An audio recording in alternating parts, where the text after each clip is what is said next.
Buenos días a todos, esperando que se encuentren bien y adaptados al sistema de educación actual. Vamos a desarrollar el tema de embriología del sistema reproductor y las alteraciones de su desarrollo. La embriología del sistema reproductor comprende tres fases. Estas fases han sido tomadas de la genética clínica de Guillermo Vázquez. Las fases son la diferenciación genética, la diferenciación gonadal y la diferenciación fenotípica. La diferenciación genética antes se llamaba sexo cromosómico y era porque se tenía el concepto de que toda mujer debía ser 46XX y todo varón debía ser 46XY. Ahora sabemos que existen mujeres XY y que existen varones XX. Por lo tanto, el concepto del sexo cromosómico ha sido abolido. Actualmente, con las recomendaciones de la Asociación de Psiquiatría y de Psicología, se ha incluido una cuarta fase que se llama sexo social. La diferenciación genética incluye muchos genes, pero los principales son los que están en esta lista. El factor determinante del testículo, que se ubica en la banda SRY. SRY significa región del sexo sobre el Y. El DAS1, cuyo nombre significa gen asociado al cromosoma X. El SOS9, cuya sigla significa caja 9 asociada a SRX, ¿verdad? SRX significa región del sexo sobre el X. Este gen codifica un factor trans que regula el desarrollo del esqueleto. En la evolución, el SOS9, además de desarrollar la formación del esqueleto, su proteína está implicada en el desarrollo del testículo en todos los vertebrados. Y parece que el TDF es exclusivo de los homínidos. Otro gen es el tumor de Wills. Entonces, el gen se llama TW1, cuya proteína funciona como supresor de la reproducción celular. Por eso este gen es considerado un oncosupresor. Y el factor esteroidógeno 1, que se abrevia SF1, que codifica un receptor que actúa en la membrana nuclear para regulación de las hormonas. Todos estos genes regulan la expresión de otros genes. Eso significa que estos genes tienen como función básica ser factores trans, o sea que pueden activar la transcripción o inactivar la transcripción de genes. El gen TDF se ubica en la banda YP11.3. Esa banda es la que se llama región del sexo sobre el Y. Inclusive este nombre en la literatura fue dada mucho antes de descubrirse realmente dónde se ubicaba. ¿Verdad? Dónde se ubicaba. ¿Cómo se supo dónde se ubicaba? Una de las principales, digamos, orientaciones que hubo al respecto fue que las mujeres XY tenían el siguiente cariotipo. No todas las mujeres, pero mujeres con XY con el siguiente cariotipo: 46X isocromosoma del brazo Q del cromosoma Y y 46X deleción del brazo P del cromosoma Y, pues orientó que precisamente por la pérdida del brazo P del Y era que eran mujeres. Entonces orientó en la posición de la región SRY en el brazo P.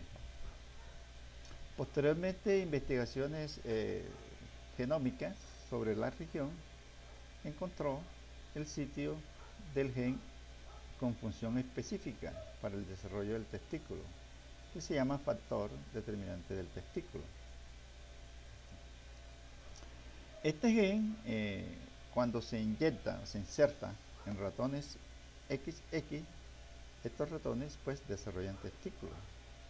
Los ratones a los cuales se le hace este procedimiento se llaman ratones transgénicos, ¿verdad? Porque se le está insertando un gen que no corresponde a su genoma normal. Las mutaciones en este gen se han encontrado en mujeres XY, ¿verdad? El concepto de reversión sexual se refiere a las mujeres XY y a los varones XX. Así que uno puede decir reversión sexual XY, entonces ya sabe uno que el fenotipo es femenino, y reversión sexual XX, el fenotipo es masculino. En los varones XX, en el 90% de los varones XX se le ha encontrado el gen TDF y se le ha encontrado en uno de los X o en un autosoma. Entonces la imagen nos está representando el cromosoma Y. Aquí vemos la banda SRY, se encuentra en la banda YP11.3. Listo. El gen que se encuentra allí, que se llama TDF, tiene un solo exón de 600 nucleótidos, ¿verdad? O sea, tiene una función muy específica. Sobre esta banda se encuentra la región pseudoautosómica. Esta región es la única que hace recombinación meiótica con la región pseudoautosómica sobre el X, que también se ubica en la parte terminal del brazo P. O sea, las regiones pseudoautosómicas del Y se hallan en la parte terminal del brazo P, y la región pseudoautosómica del X también se halla en la parte terminal del brazo P. Un crossing over desigual en esta región puede hacer que la banda SRY, ¿verdad?, del Y pase a un X, y si el esperma que fecunda tiene el X con esa banda, entonces lo más probable es que se desarrolle un género femenino por la presencia del TDF, y sería entonces una mujer XY. Igualmente, si fecunda el esperma que tiene el Y que ha perdido esta banda, entonces como no tiene esta banda, no desarrolla testículos, ¿verdad? Perdón, el X, si tiene esta banda, entonces desarrolla... Uy, estoy confundido. Perdón. Si el esperma posee el cromosoma Y sin la banda CRY, entonces no se desarrolla el testículo y dará un género femenino, cuyo cariotipo será 46XY. Otros genes implicados en el cromosoma Y es los genes de la región AZF. ZF significa factor de azospermia, ¿no? Y allí hay unos genes implicados en la espermatogénesis. Y el gen GY, que se da en YQ11, esto significa gen del crecimiento sobre el Y. En el cariotipo XY habrá dos genes implicados en la talla, uno en el X y otro en el Y.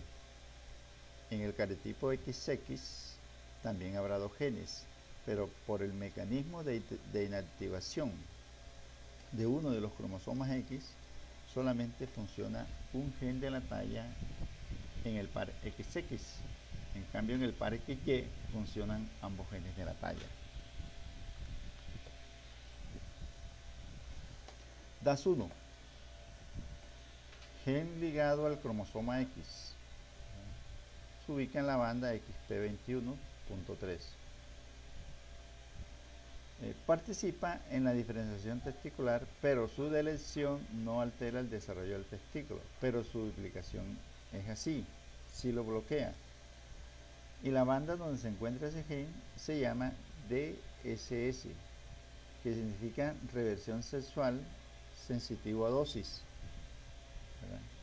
Porque se ha demostrado que la duplicación de esta banda impide el desarrollo del gen TDF en una fecundación XY. Entonces, cuando existe esta banda duplicada en una fecundación XY, genera la reversión sexual XY, porque se bloquea el TDF. Entonces el gen codifica para un miembro de la familia de receptores hormonales nucleares, cuyas mutaciones dañinas causan hipoplasia suprarrenal congénita e hipogonadismo hipogonadotrópico. Es importante mencionar que el desarrollo del sistema reproductor, del sistema renal y de las glándulas suprarrenales constituye un solo campo morfogenético. Es decir, que si usted observa alteraciones en genitales externos, hay que buscar alteraciones en el sistema renal. ¿Listo? El SOS9 se localiza en 17q24. Codifica un factor trans. Vean que este ya está en un autosoma, SOS9. Junto con el SOS9, con el TDF, contribuye a la formación del testículo. Por ejemplo, el SOS9 participa en la diferenciación de las células de Sertoli para formar los tubos suminíferos. Ustedes saben muy bien que la función de la célula de Sertoli es formar los tubos suminíferos. SOS9 fue primero en la evolución que el TDF, y habíamos dicho que está implicado en el desarrollo del sistema esquelético. Así que mutaciones en este gen produce una patología que se llama displasia campomélica, ¿verdad? Donde hay malformaciones esqueléticas. Y como el SOS9 está mutado, ¿verdad?, no contribuye en su función con el TDF. Por lo tanto, no hay desarrollo del testículo. Y será entonces una niña, ¿verdad?, con malformaciones esqueléticas y con cariotipo XY. ¿Listo? Así que la displasia campomélica es una reversión sexual XY con malformaciones esqueléticas.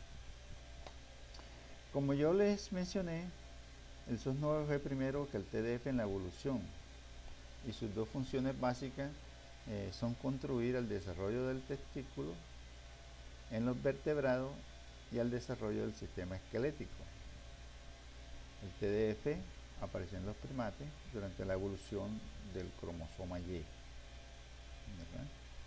Estudios en mamíferos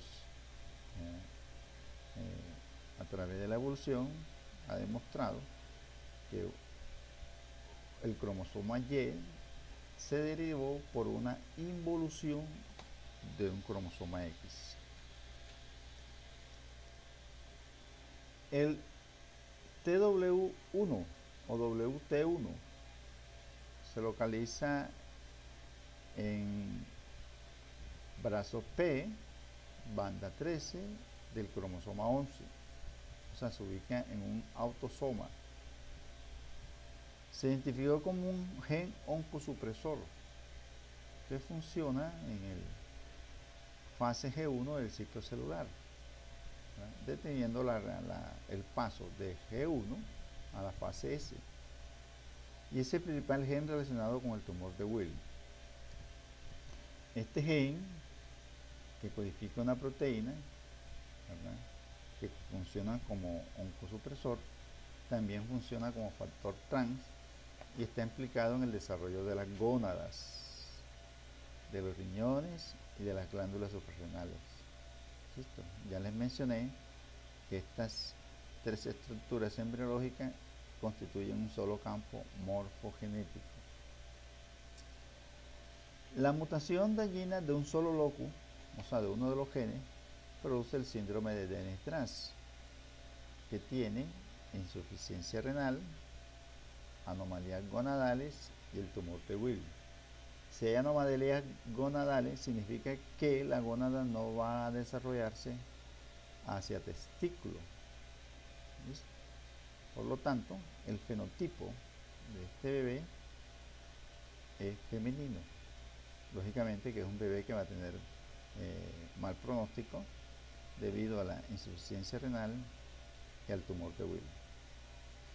En mutaciones de ambos locus, pues sencillamente no hay desarrollo de gónada, no hay desarrollo de glándulas suprarrenales, será un mortinato de género femenino.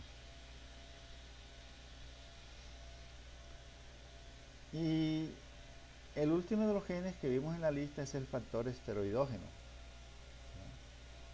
Se localiza en el brazo Q, banda 33 del cromosoma 9. O debe expresarse, se localiza en la banda 33 del brazo Q del cromosoma 9. También codifica un receptor nuclear implicado en la regulación de las enzimas esteroidógenas. Y se sigue expresando en todos los tejidos productores de esteroides, incluyendo testículo y ovario. La mutación de ambos locus, hay ausencia de gónadas, ausencia de glándulas suprarrenales, por lo tanto la mutación en ambos locus es letal. El SF1 y el TW1 participan en la formación de las gónadas. Aquí, mantenimiento de la cresta urogenital y potencial, ¿verdad? Y el SF1 posteriormente regula la expresión de la hormona antimoleriana en las células de Sertoli y la expresión de testosterona en las células de Levy. Ya veremos la función de esta hormona y la función de la testosterona en el desarrollo embrionario. Entonces, este es un esquema que trata de establecer la diferenciación entre el desarrollo femenino y el desarrollo masculino. Miren que para ambos géneros, SF1 y WT1 están implicados en el desarrollo de la gónada bipotencial o indiferenciada. Luego, para que esta gónada se transforme en ovario, se requiere la acción de dos genes en doble dosis, el WNT4 y el DAS1. Para el desarrollo del testículo se requiere la colaboración del SRY, donde se ubica el TDF y el SOS9, ¿verdad? Pero están regulados por DAS1. Si el gen DAS1 está duplicado, bloquea esta acción y no habrá testículo. Si el SOS9 está mutado, no hay testículo, aunque el TDF esté normal, lo que indica que el SOS9 regula al TDF que se ubica en el SRY. Entonces fíjense que el DAS1 regula a TDF y el SOS9 también regula a TDF. Bueno, después de formado el testículo, pues el testículo empieza a producir una serie de hormonas, produce la testosterona. A partir del colesterol, no hay un gen para la testosterona, pero esta testosterona debe actuar sobre un receptor. Este receptor Sí, viene de un gen que se llama ERE, receptor de andrógeno. ¿Sí? Eh, a nivel de testículo también se produce la hormona antimuleriana, que sí proviene de un gen, y esta hormona debe actuar sobre un receptor, y ese receptor también proviene de un gen. Aquí están nombrando es el receptor de la hormona antimuleriana.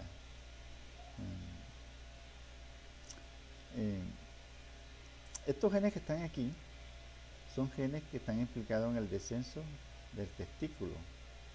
El principal es este que se llama INS13, perdón, INSL3, ¿no? Que significa gen semejante a la insulina.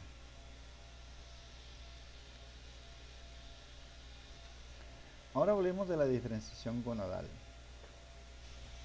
La diferenciación gonadal consiste simplemente en que las gónadas se transforman en testículos o se transforman en ovarios.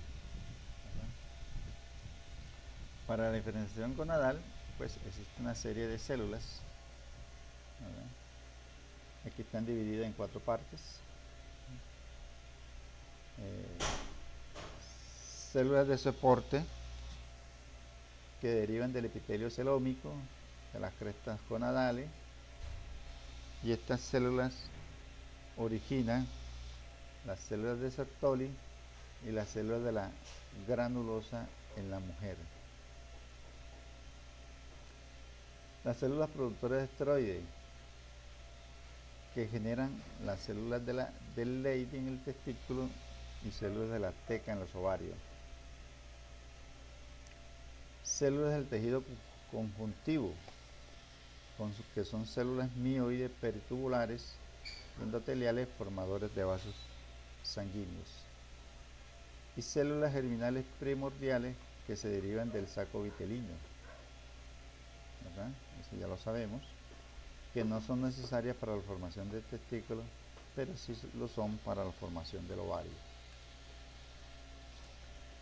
Las células germinales primordiales, las cuales ya hemos visto en temas como gametogénesis, ¿verdad? En la cual explicamos de dónde proviene, ¿verdad? Son grandes, de citoplasma claro, núcleo grande, ricas en glucógeno y fosfatasa alcalina. Aparecen en la tercera semana, ¿verdad? En el alantoide, y en la cuarta semana migran a la gónada indiferenciada. ¿Listo? En su migración intervienen la fibroectina y algunos factores de crecimiento. Estas células pues van a iniciar un proceso mitótico, ¿verdad? Y luego terminarán haciendo un proceso meiótico, ¿verdad? El factor OCT4 interviene en el reposo mitótico de estas células. En el varón, la mitosis de las células primordiales se detiene en el estado de espermatogonia, ¿verdad? Hasta la pubertad, donde se inicia la meiosis, ¿verdad? Del espermatocito primario, que se deriva de una espermatogonia. Y los ovocitos primarios, que inician el proceso de meiosis en la quinta semana, perdón, en la semana 22, quinto mes de la gestación, inician la primera parte de la meiosis y se detienen en metafase 1, ¿verdad? Entre las proteínas que tienen este proceso se encuentra el factor inhibidor de la meiosis del ovocito. Esta es la imagen nos está mostrando el saco vitelino, el alantoide, y los puntos rojos representan las células germinales primordiales, ¿verdad? Esto sucede en la semana 3 de la gestación. Abajo dice embrión de 3 semanas, en el cual se advierten las células germinales primordiales en la pared del saco vitelino, cerca de la inserción de la alantoide.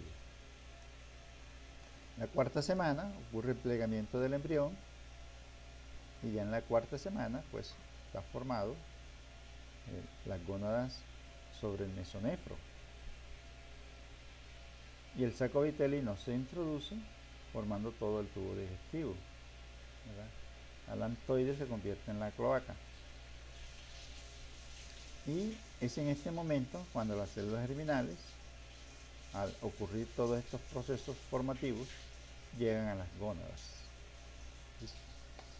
La gónada primitiva tiene dos componentes básicos, ¿verdad? Un epitelio, o una cápsula, ¿verdad? Y una médula. En la médula se encuentran los cordones sexuales primitivos, que son una especie de túbulos, ¿verdad? Y la corteza simplemente es un conglomerado de células, pues, que van a tener una función posterior.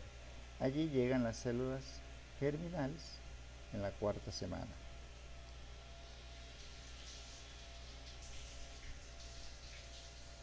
Como habíamos visto en clases anteriores, si los genes SOS9 y TDF se activan, entonces esa gónada primordial empieza a transformarse en testículo. La transformación de esta gónada primordial en testículo es que los cordones sexuales primitivos se transforman en cordones testiculares. Estos cordones testiculares están formados por las células de Sertoli. Y la corteza de la gónada primitiva se convierte en la túnica albuginea. En medio de los cordones testiculares habrá tejido conectivo. Así que un testículo, básicamente, tiene cordones testiculares, su tejido conectivo y la túnica albuginea. No es necesario la presencia de las células de Leydig para considerar un testículo. Lógicamente que en este proceso evolutivo, por acción de la SF1, en compañía con el TDF y el SOS9, empiezan a desarrollarse las células de Leydig. El testículo termina de formarse en la semana 8 de la gestación. ¿Sí? Esta fecha es una fecha promedio. Una fecha promedio. En esta semana 8 de la gestación, ya el sistema renal definitivo debe estar formándose. El sistema renal definitivo es el llamado metanefro, ¿verdad? Y el conducto de Wolff, que lo veremos más adelante, ¿verdad?, va a empezar su desarrollo, ¿verdad? Este conducto azul es el de Wolff, que también se llama conducto mesonéfrico, ¿verdad? Aquí se dice conducto mesonéfrico. Va a empezar su transformación por acción de la hormona testosterona, que empieza a producirse en las células de Leydig. ¿Listo?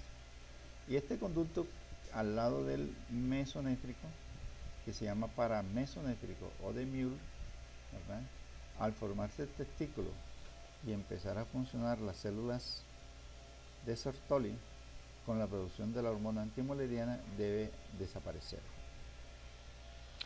Entonces, en la semana 8 está formado el testículo como edad promedio.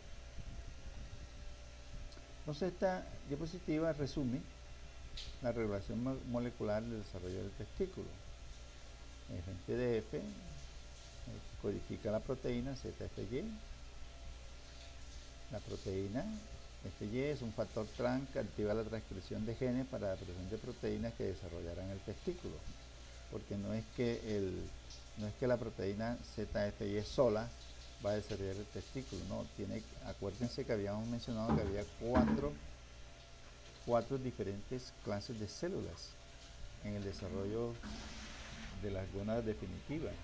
Por lo tanto, esta proteína debe activar muchos genes para que ocurra el desarrollo final del testículo.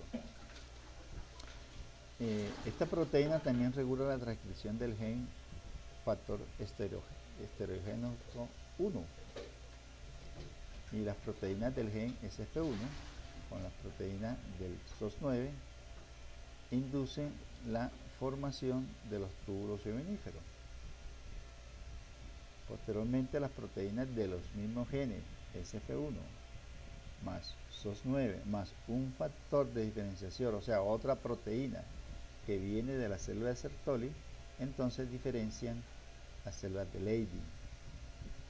Ya las células de Leydig formadas empiezan a producir testosterona. Entonces, para ya así iniciar el desarrollo del fenotipo con base en el género, las células de Sertoli empiezan a producir la hormona antimuleriana y las células de Leydig pues empiezan a producir la testosterona.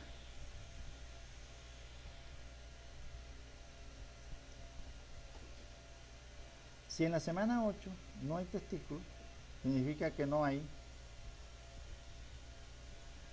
hormona antimuleriana ni hay testosterona.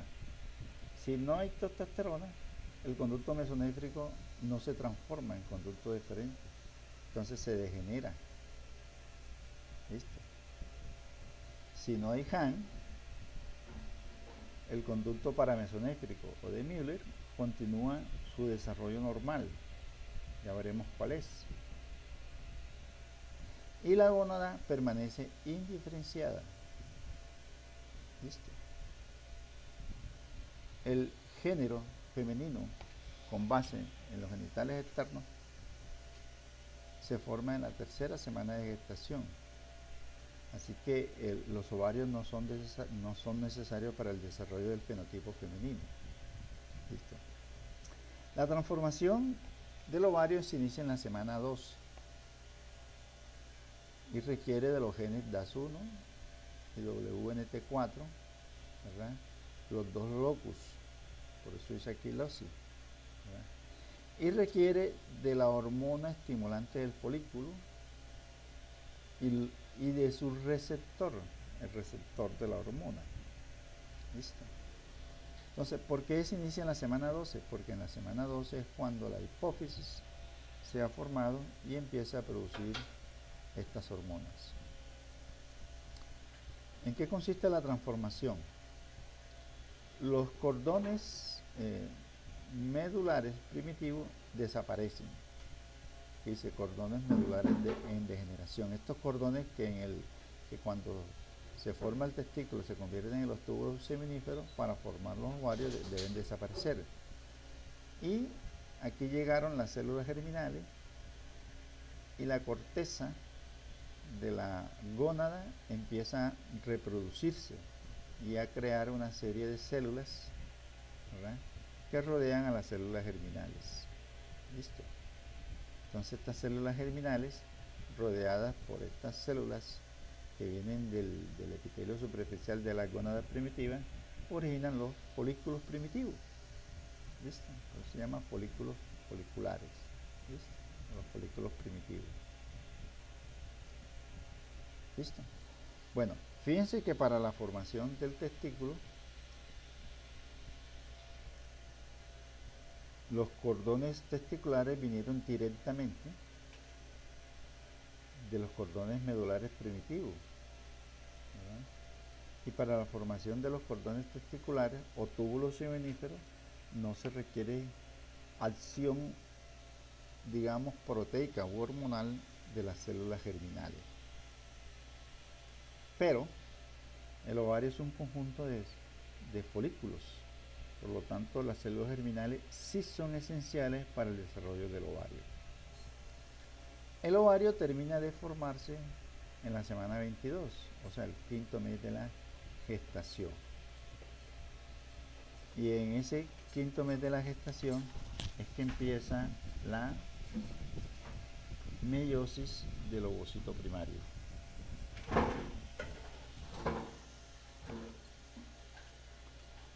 Entonces, estas diapositivas pues nos están mostrando la diferenciación gonadal y algunos aspectos importantes a considerar. Los testículos son necesarios para el desarrollo del fenotipo masculino. Los ovarios no son necesarios para el desarrollo del fenotipo femenino. Este se establece desde la tercera semana de la gestación. Por lo tanto, todo individuo de género masculino debe tener testículos. Una mujer es posible que para ser mujer no tenga ovarios, ¿verdad? Inclusive una mujer puede tener testículos o simplemente no tener gónadas o tener solamente gónadas primitivas. En estos casos son patologías. Por ejemplo, en el síndrome de Turner, que es una mujer, sus gónadas permanecen primitivas, ¿viste? Sin diferenciar. Y en la mujer XY, pues se ha demostrado presencia de testículos. ¿En qué consiste la diferenciación fenotípica? La diferenciación fenotípica consiste en el desarrollo de las estructuras internas y externas en ambos géneros. O sea, las estructuras internas femeninas son las trompas, ¿verdad?, de falopio, el cuerpo del útero y la vagina posterior. Las estructuras internas en el género masculino son el conducto deferente, la vesícula seminal y el conducto eyaculador. Las gónadas son consideradas como las estructuras primarias. ¿Listo? Y las estructuras externas en el género femenino pues son sus genitales externos, que están constituidos por un clítoris, labios menores y labios mayores, y un introito vaginal donde desemboca la uretra y tiene la abertura de la vagina. Y las estructuras externas en el género masculino son pues el glande, el surco balanoprepucial, el cuerpo del pene, las bolsas escrotales y las uretras. En el género masculino hay 3 uretras de origen embriológico diferente: la prostática, la que se desarrolla en el cuerpo del pene y la que se desarrolla en el glande. Entonces, las estructuras primordiales del embrión que darán origen a las estructuras internas, ¿verdad?, son los conductos de Wolff o mesonéfrico y el conducto de Müller o paramesonéfrico. La estructura del embrión que da origen a los genitales externos es el seno urogenital, que está formado por un tubérculo genital. Aquí tenemos la imagen, ¿verdad? Tubérculo genital, pliegues genitales, ¿verdad?, que también se le llaman labios uretrales, ¿verdad?,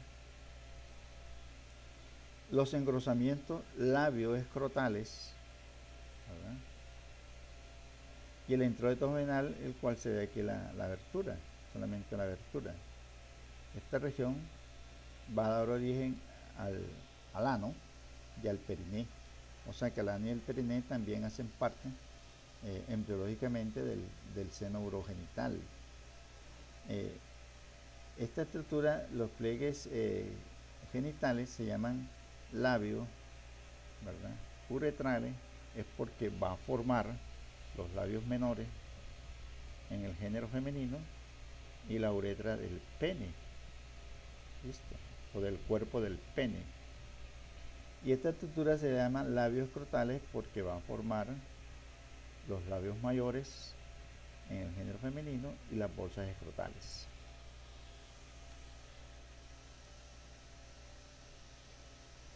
¿De dónde proviene el seno urogenital? Proviene de la membrana cloacal.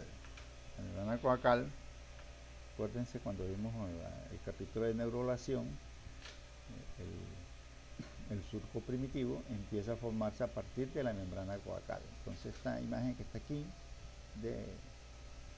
nos está mostrando la membrana cloacal en esa segunda semana de la gestación. Listo. Luego, durante el proceso de gastrulación, que se forma a partir del surco primitivo, esas células que se derivan de ese surco forman el mesodermo intraembrionario.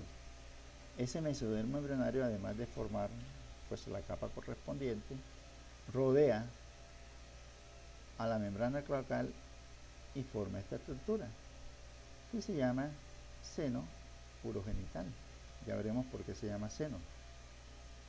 Entonces forma esta estructura alrededor de la membrana cloacal, que son los pliegues urogenitales,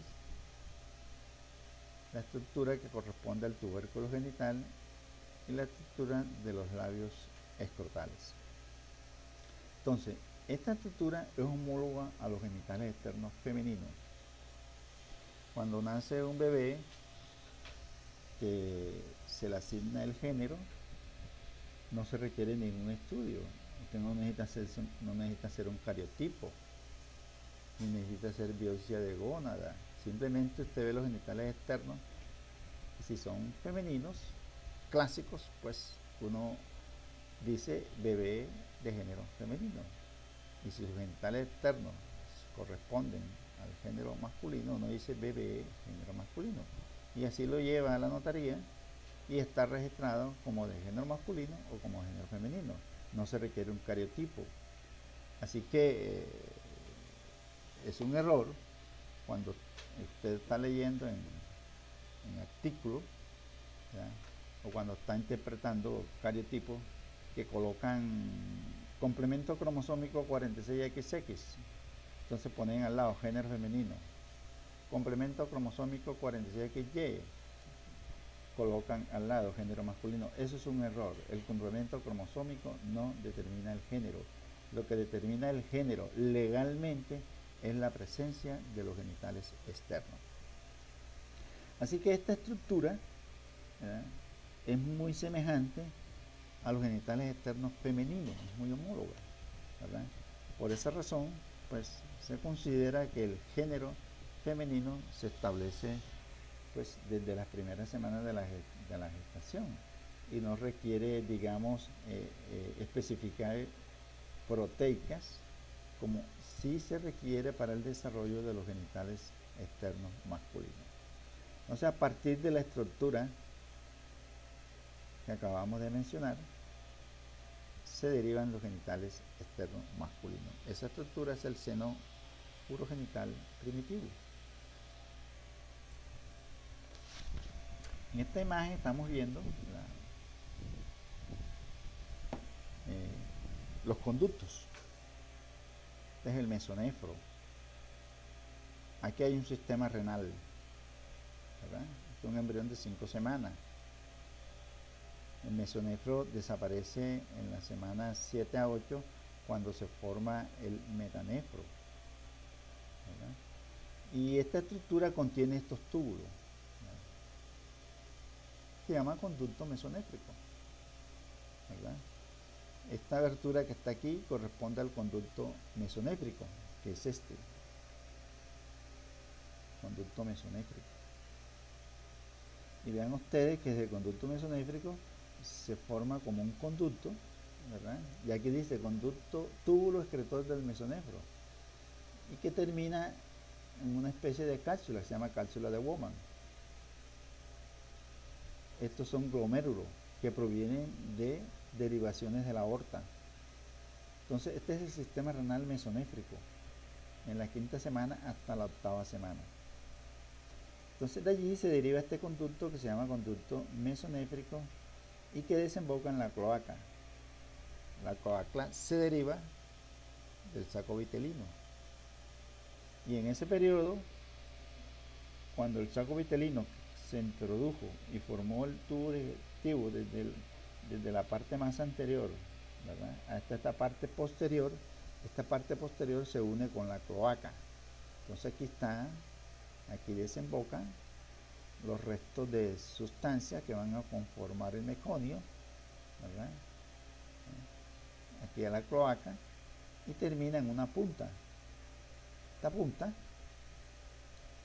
se llama punta fálica de la cloaca, y esa punta va a formar la uretra femenina y la uretra prostática. Así que la uretra femenina es homóloga a la prostática. ¿Listo? Esta curva aquí corresponde a las somitas caudales, ¿listo?, que forman la cola y forman entonces una especie de cavidad. Esta cavidad es la que se llama seno, y como allí está la estructura que acabamos de ver, esta y esta otra es la misma, pues este es el aspecto real, una imagen. Este es el dibujito para mayor comprensión. Esa cavidad entonces se llama seno urogenital, y esta punta de la cloaca termina más o menos en esta región donde tengo el puntico rojo. Listo. Entonces allí va a desembocar la uretra femenina. Listo. Ahí va a desembocar.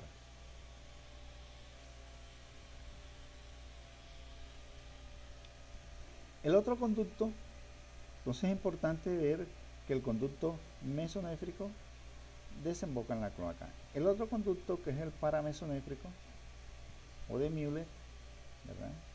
Mirenlo aquí, uno de este lado y del otro lado. Acuérdense que hay dos mesonefros, hay dos riñones, ¿verdad? Hay dos conductos diferentes, ¿sí? Hay dos trompas, ¿verdad? Este otro conducto paramesonéfrico no desemboca en la cloaca, sino que se va por detrás de la cloaca, ¿verdad? Y los dos extremos distales de estos conductos se unen y forman, digamos, dos conductos unidos, separados por sus paredes, ¿verdad? Se unen. Y esa unión termina en la parte posterior de la membrana cloacal. Devolvamos diapositiva y termina en esta región. Esto va a formar el introito vaginal, ¿verdad? Digamos que en esta región superior va a desembocar la uretra femenina, que proviene de la punta fálica de la cloaca, y en esta región va a formarse la entrada de la vagina, que está relacionada con los dos extremos distales de los conductos paramesonéfricos. Bueno,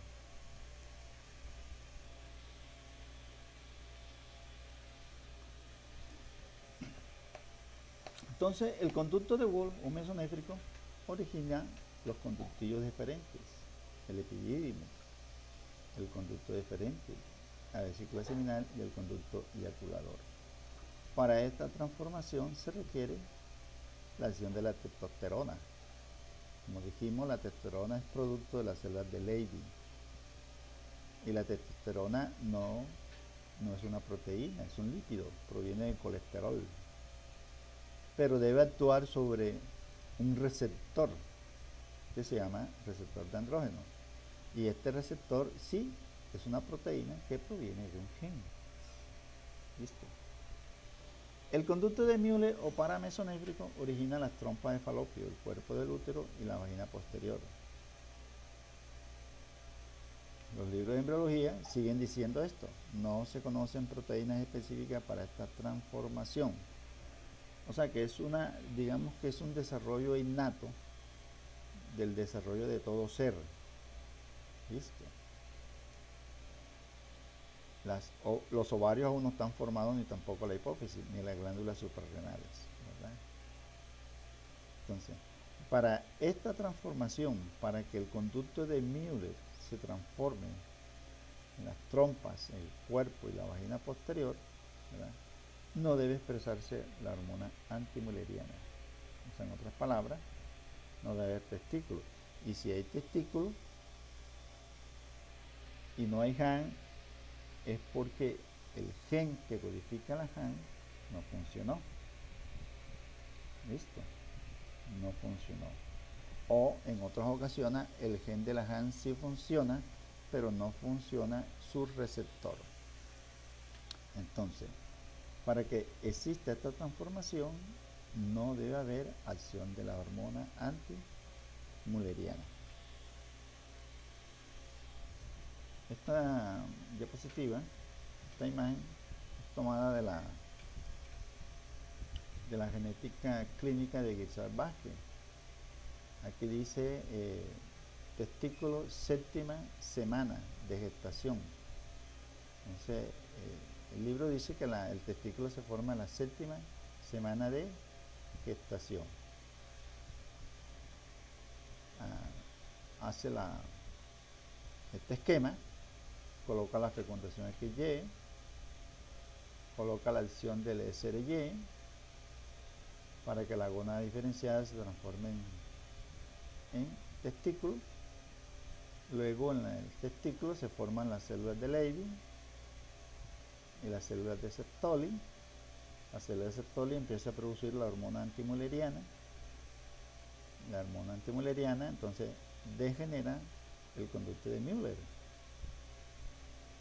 Las células de Leydig producen testosterona. Entonces la testosterona hace que el conducto de Wolff se transforme en el epidídimo, en el conducto deferente, en la vesícula seminal y en el conducto eyaculador. La testosterona debe transformarse en 5-alfa dihidrotestosterona, y esto lo hace por acción de la 5-alfa reductasa, una enzima que proviene también de otro gen.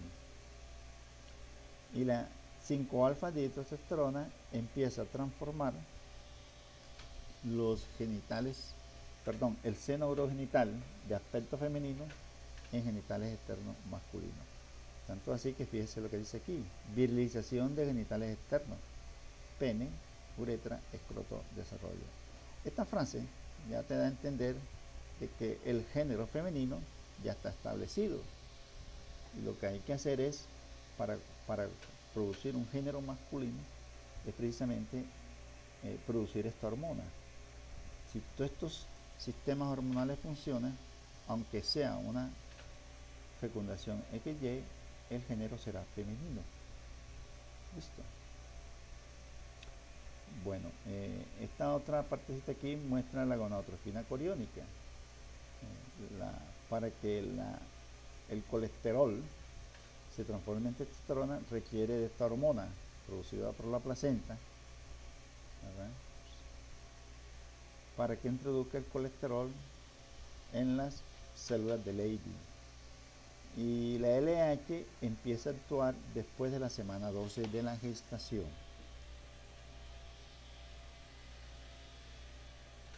Entonces la imagen nos está mostrando la transformación del conducto de Wolff, ¿verdad? Se formó el testículo, se transformó en los conductillos deferentes, ¿verdad?, en el epidídimo, en el conducto deferente, en la vesícula seminal, y aquí falta el conducto eyaculador.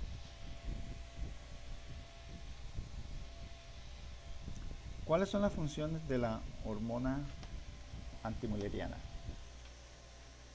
La hormona antimülleriana también se llama HAM, HIM o SIN, ¿verdad?, hormona inhibidora de Müller, sustancia inhibidora de Müller.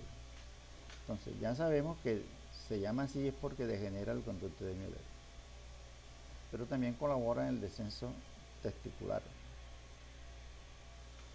Sigue funcionando en el adulto porque activa la maduración de la espermatogonia desde la etapa de gonocito prenuncial.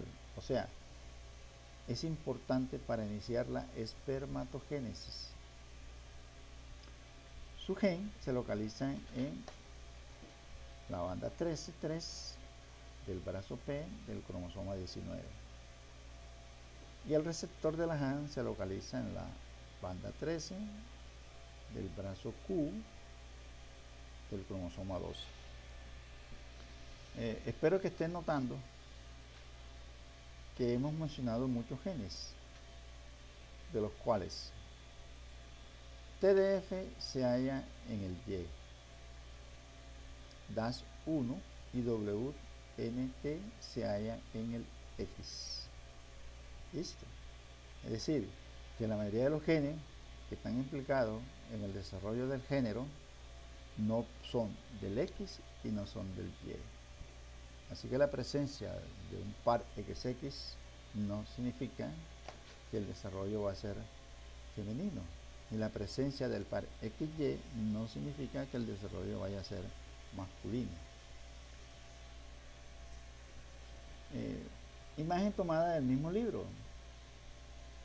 Lógicamente que el libro ya está un poquito desactualizado, ¿verdad? Coloca el cariotipo XX, ¿verdad? Se produce una gónada indiferenciada. Coloca aquí inductores del ovario a semana 12, miren, pero lo interroga, porque en esa época no se sabía. Ya se sabe que para el desarrollo del ovario se requiere los dos genes DAS1, los dos WT4, la FSH y el receptor de la FSH.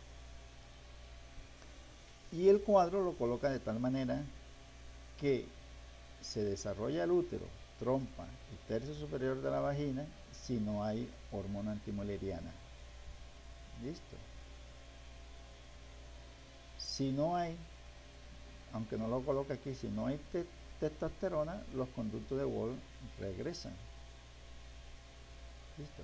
Si no hay testosterona, no habrá dihidrotestosterona, así que los genitales externos, que ya desde que están formados tienen aspecto femenino, pues terminan de formar sus características femeninas.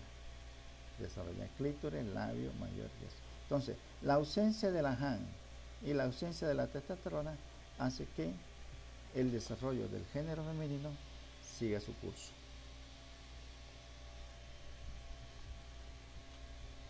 Aquí tenemos pues un conducto paramesonéfrico unido al otro conducto paramesonéfrico. Y esta zona amarilla representa la parte posterior del seno urogenital y específicamente la membrana cloacal. Aquí vemos cómo el conducto paramesonéfrico se convierte en la trompa y la unión de los dos extremos distales de los dos conductos paramesonéfricos se transforma en el cuerpo del útero, ¿verdad? Esta parte distal va a desarrollar la vagina posterior e induce en la membrana cloacal la formación de la vagina anterior. Entonces, este desarrollo se debe a la ausencia de la HAN y a la ausencia de la testosterona.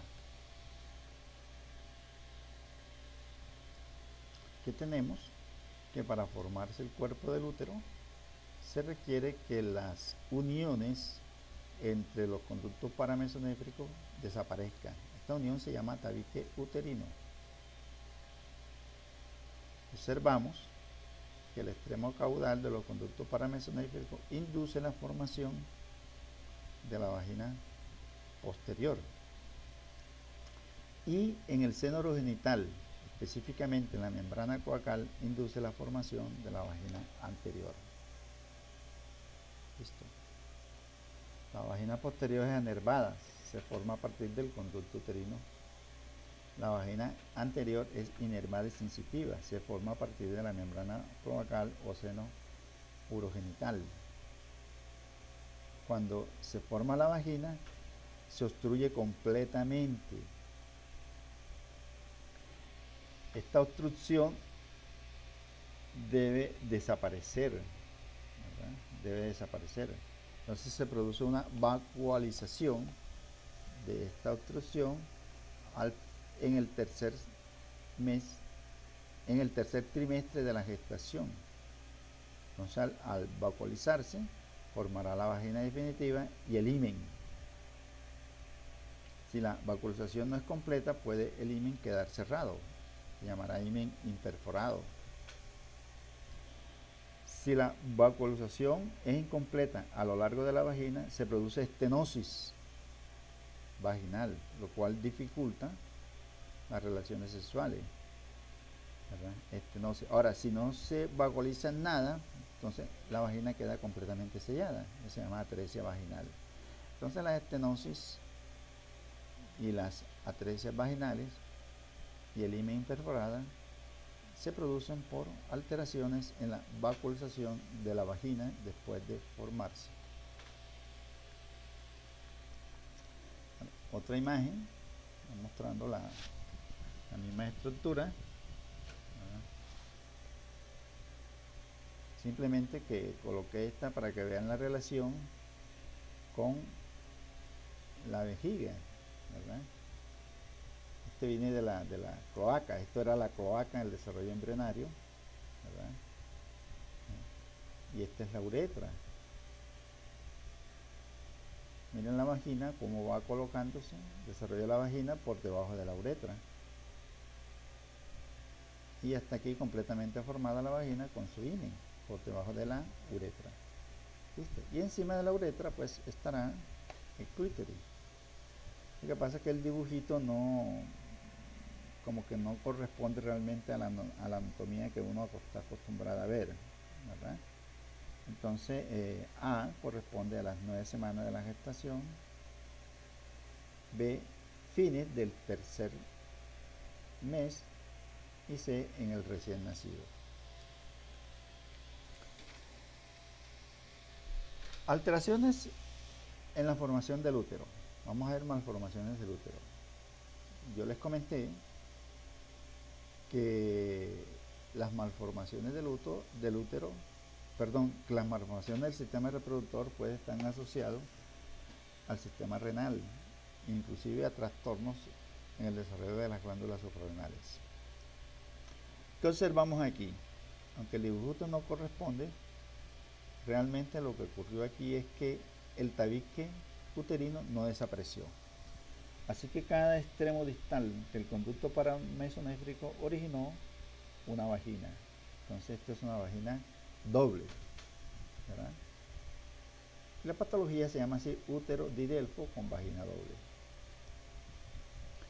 En imagen B, sencillamente la cavidad uterina no se formó completamente y produjo un útero arqueado, ¿verdad? En este caso, el tabique uterino desapareció en parte, ¿verdad? Y formó una sola vagina. Se llama útero bicorne. Vean ustedes que la diferencia entre el útero bicorne y el útero didelfo es que el didelfo tiene dos vaginas. ¿Listo? Pero el mecanismo es igual. En este caso es que no desapareció completamente el tabique uterino y en este caso es que desapareció en parte. Aquí sencillamente el extremo distal de un conducto paramesonéfrico no se unió al otro, ¿verdad? Y produjo un útero pequeño de un lado con su vagina, ¿verdad? Y del otro lado produjo un útero realmente residual, ¿verdad? Es decir, un cuerno rudimentario. Entonces, un útero bicorne con un solo cuello uterino, útero bicorne unicervical. En este caso, pues sencillamente en la formación del útero, la parte distal no se ensanchó, indujo la formación de la vagina, pero está cerrado completamente el cuello uterino. Ustedes ya analizarán la situación de estas mujeres con respecto a su gestación y a sus relaciones sexuales. Ya lo mencioné, aquí sencillamente no hubo recanalización o vacuolización de la vagina y quedó completamente sellada. Esto lógicamente tiene himen imperforado.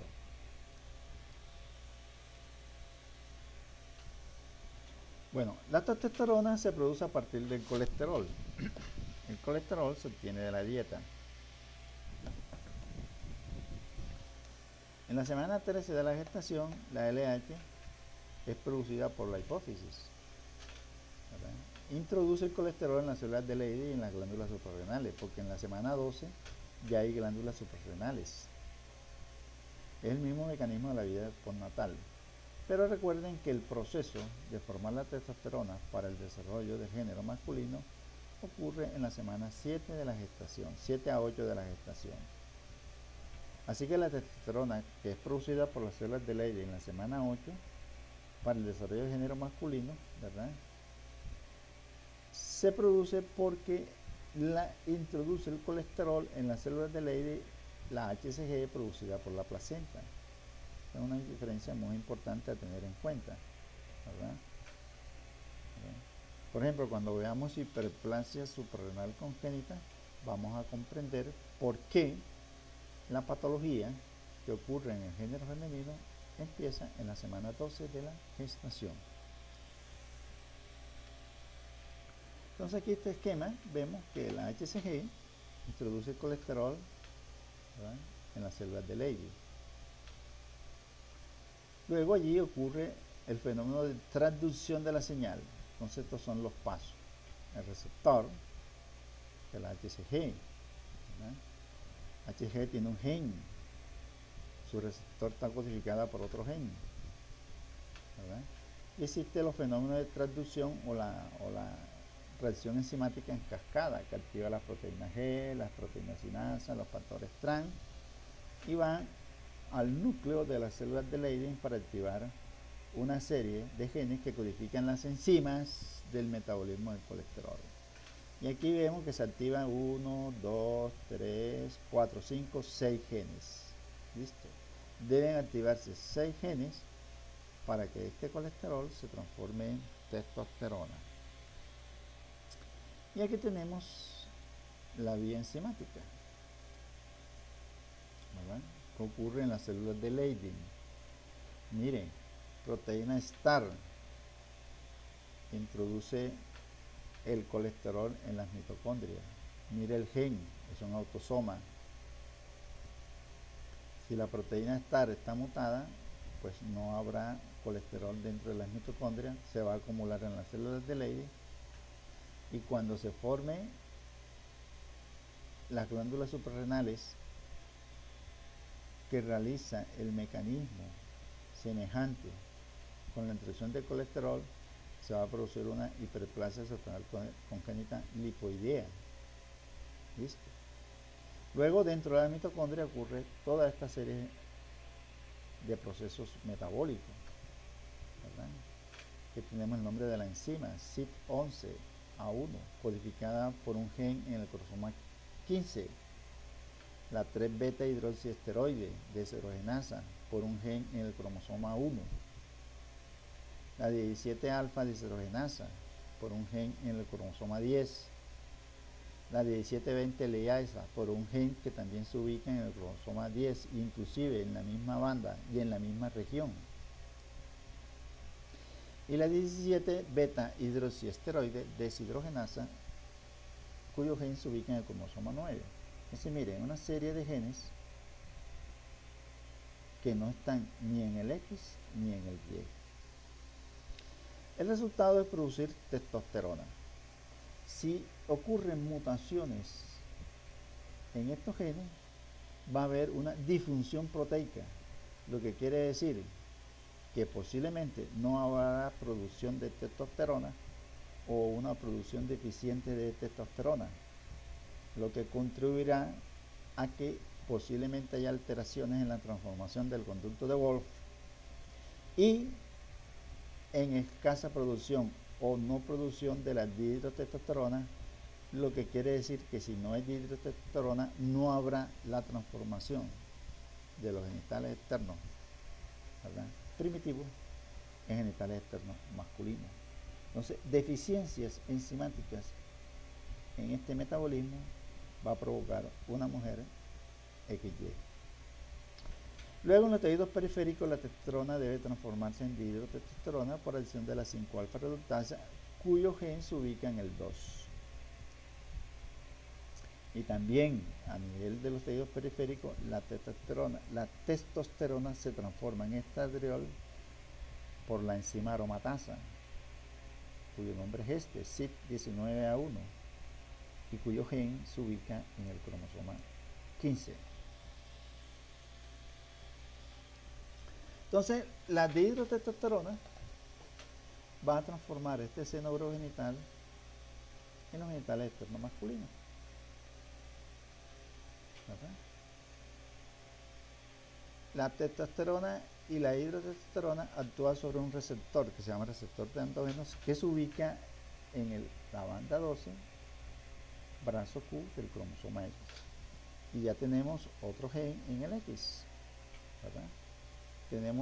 En el X tenemos el WNT4, el DAS1 y el AR. Y en el Y tenemos solamente el TDF. El receptor de andrógeno se distribuye en forma independiente en las diferentes regiones del seno urogenital. Es decir, que aquí es posible que funcione bien el receptor de andrógeno, pero posiblemente en los labios, en la zona de los pliegues genitales o de los labios o de los pliegues labio-uretrales no funcione. ¿Listo? Es un concepto muy importante. Es posible que no funcionen en las prominencias genitales, lo que quiere decir que las expresiones de los genitales ambiguos va a depender de la distribución de estos receptores en las diferentes regiones del seno urogenital, y esto explica la diferente signología que uno observa en estos pacientes. Listo. Entonces, esta es una imagen que te dice etapa indiferente. Aquí dice tanto en el género masculino y género femenino son idénticos, pero generalmente coloca siempre género masculino. Yo pienso que es por tradición de la sociedad, pero acabamos de ver que embriológicamente realmente primero es el género femenino, ¿verdad? Esta es la etapa que les mostré en la membrana cloacal cuando acaba de formarse por el mesodermo intraembrionaria este seno, y esta es una etapa posterior, ¿verdad? Cuando va a ocurrir realmente ya la transformación en género masculino o en género femenino. Ya el tubérculo genital no se llama tubérculo genital, sino se llama falo. ¿Listo? Y ya está mostrando a esta época la membrana anal. Entonces la membrana anal y el periné provienen del mismo seno urogenital. Vía masculina, los labios uretrales, los pliegues uretrales, ¿verdad?, en la vía masculina se van alargando para formar el cuerpo del pene, y al mismo tiempo va sucediendo un plegamiento en el sentido dorsal para formar la uretra. Vean ustedes aquí, y forma la uretra peneana. Aquí tenemos unos cortes a nivel del glande, corte a nivel del cuerpo del pene. Listo, va formando eso. Y las tumefacciones genitales se van transformando en las bolsas escrotales. Oreja femenina, el tubérculo genital se convierte en el clítoris. Los pliegues labioescrotales quedan como labios menores, y la parte del introito vaginal de la membrana cloacal queda igual, desembocando aquí la uretra femenina y aquí la entrada a la vagina, el introito vaginal que llaman vaginal. Y las prominencias genitales quedan convertidas en los labios mayores. Así que los labios mayores son los homólogos de las bolsas escrotales, los labios menores son homólogos al cuerpo del pene, el introito vaginal, ¿verdad?, es homólogo a la uretra peneana, y el clítoris es homólogo al glande del pene. Todo esto se forma por acción de la dihidrotestosterona en la vía masculina. En la vía femenina, si no hay dihidrotestosterona, los genitales externos permanecen como femeninos. Otra imagen que nos está mostrando igual, las mismas cosas, ¿verdad? Luego de formado el cuerpo del pene con el glande, en el glande se forma entonces la uretra balánica, ¿verdad? En el glande, la uretra balánica, que empieza desde una región externa, a nivel del ectodermo. Listo. Entonces una imagen, transformación a los genitales externos masculinos. Esto corresponde a la permanencia como genitales externos femeninos. Vean ustedes que aquí ya están formándose las bolsas escrotales, que ya hay un cuerpo del pene y que este es el glande. Y este es un dibujito que nos muestra, ¿verdad?, la transformación de los genitales externos femeninos, ¿verdad? Clítoris, la uretra, la entrada a la vagina, los labios menores y los labios mayores, periné y ano. Listo.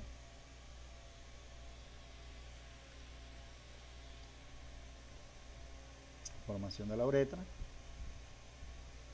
peneano. Aquí tenemos un punto que va señalando el inicio de la formación de la uretra del glande. ¿Listo? Y la unión de las dos tumefacciones genitales para formar los escrotos. Y se están uniendo para formar las bolsas escrotales. Bueno, vamos a suspender y continuamos dentro de 15 o 20 minutos. Listo. Vamos a descansar y para empezar ya a analizar las malformaciones en este desarrollo.